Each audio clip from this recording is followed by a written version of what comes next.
Right, Mick, some pretty exciting news for young footballers in New South Wales with an under-18 team playing in the TAC Cup this year. Can you tell me about that? Yeah, it's a great initiative, I guess, from the New South Wales AFL in conjunction with Football Victoria down south, obviously. An amazing opportunity for young guys to go down and play against their peers, I guess, in the under-18 competition.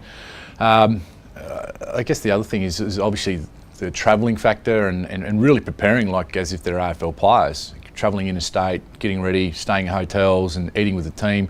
It's a unique experience that these guys, I guess a lot of the guys haven't experienced before. So it's going to be something that they're all looking forward to. It's going to be pretty exciting times. And looking at the Swans Academy specifically, how many of our boys will be involved? Oh, look, we'll have a number of those guys involved. The exact numbers yet to be determined, but Jason Saddington, who's going to be the head coach, will have all that figured out. And I think it's, as I said, it's very exciting. It's a unique opportunity. It's the first time it's happened in a long while. So we're wrapped with the outcome. And I think for these young players, being able to develop their football against some of the really good players down south is going to be enormous for those guys.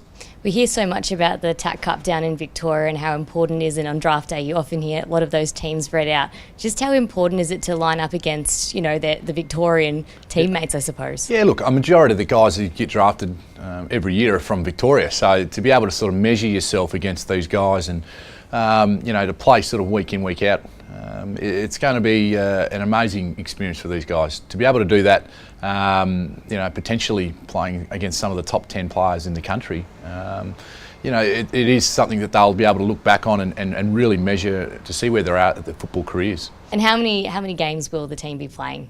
7 games in total. We got 2 pre-season games before that, so a great chance for these guys to test themselves against you know, some of the best players in the country. It is an amazing competition. Majority of the players drafted out of the draft this year and previous years, a majority are from Melbourne. So to be able to test themselves against these guys is going to be something that these guys haven't come up against before. Great opportunity for New South Wales to really showcase the talent. And given obviously all the players in the under-18 squad are probably taking on Year 12 and things like that, will the players be rotated through this team? Yeah, look, it's a really important year for these guys. You know, the first and foremost, and I guess the number one priority is their schooling, their education. So we've managed it pretty well so far, and we'll continue to do that over this year and certainly in the following years. But the players are in no doubt that that's the most important thing, and then we try to manage their footballing and obviously there are other activities that they do throughout school and other sports that they play. So there will be a little bit of a rotation system going there, but look, Jason Saddington's been a real I guess linchpin in New South Wales football over a number of years now, and he's been able to manage that throughout the Rams I guess sides over the last few years. So we look forward to him doing the same thing this year.